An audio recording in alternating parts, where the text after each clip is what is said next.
Ei, amics de Ràdio Gràcia, bon dia, bona tarda, bon dia tot el dia, bon dia en català. Setmana la passada, bueno, pues tranquil·leta, no? Tranquil·leta la Copa Colegial. Va haver-hi 3 duels, el dimecres un duel europeu, no? Escola-aula, més ben dit, Escola Europea, European School de Sant Cugat contra l'Escola-aula Europea, va guanyar en un partidàs al European per 6 punts, amb grans jugades de Sílvia Verdú, i també vam veure la màxima anotació femenina fins ara a la Copa, 31 punts de Catamayor de l'Escola Aula, no? Dijous vam tenir un partit fàcil per Sant Ignasi, que va guanyar de 30 contra Isaac Albéniz, però bueno, va tenir mèrit Isaac Albéniz perquè no tenien recanvis, llavors van haver de jugar tota l'estona amb les 5 jugadores, a destacar una jugadora de primer d'ESO, que va fer un molt bon partit. La vam entrevistar, podeu veure l'entrevista en directe a TikTok, a Aina Olària. I divendres, doncs aquí sí, divendres duel a Sant Cugat amb un equip de Gràcia, no? Com és el Virolai, que bueno, ni més ni menys són les vigents bicampiones, porten ja 4 anys sense perdre aquí a Barcelona, vull dir, és una passada el que estava fent Virolai, vam veure una precisió cirujana gràcies a Hanna, no? Bueno, en aquest cas a Jana, més ben dit, Jana Cambra, que va fer 13 punts, 6 rebots, 3 assistències, liderant el seu equip,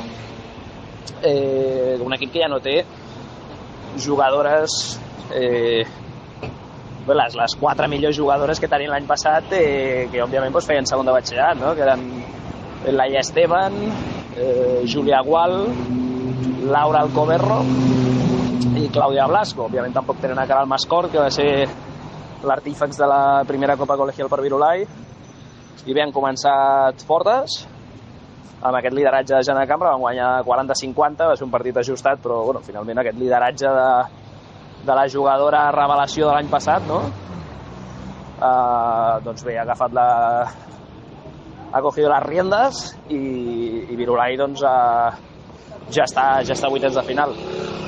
És una setmana de 12 partits. Avui, de fet, ara a continuació jugarà un partit de Manresa, la Salle Manresa contra Ipsi, i bé, dijous i divendres pinten partidassos, no? Recomanat, jo crec que el Josep Maria no se'l perdrà el partit que hi haurà al Claret, Claret Badalonès.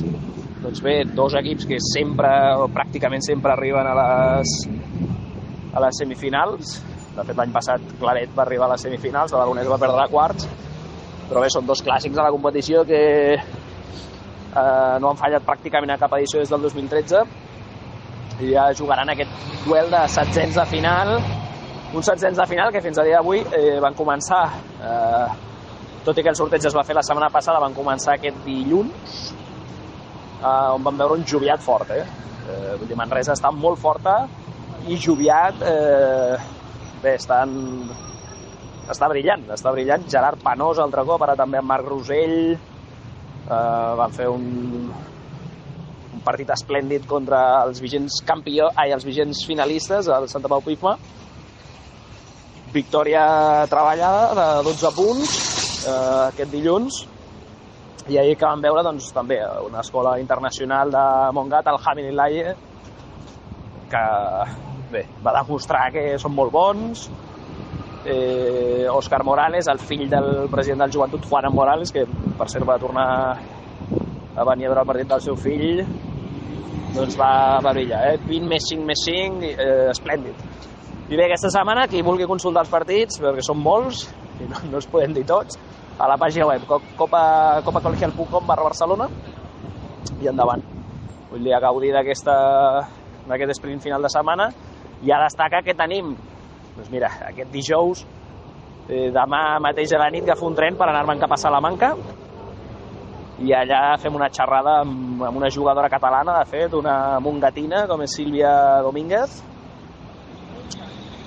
que bé, ella és jugadora del Perfumerías Avenida, i fem una xerrada gràcies al Tour del Talento, la Fundació Princesa Girona, que ens ha convidat, i aviam si d'aquí un temps, doncs, qui sap si l'any que ve obrim una Copa Colegial Salamanca. Vull dir, aquesta és la intenció, anem focalitzats amb això, a seguir fent gran la Copa Col·legial i aprofitar aquesta oportunitat que ens brinda la Fundació Princesa de Girona.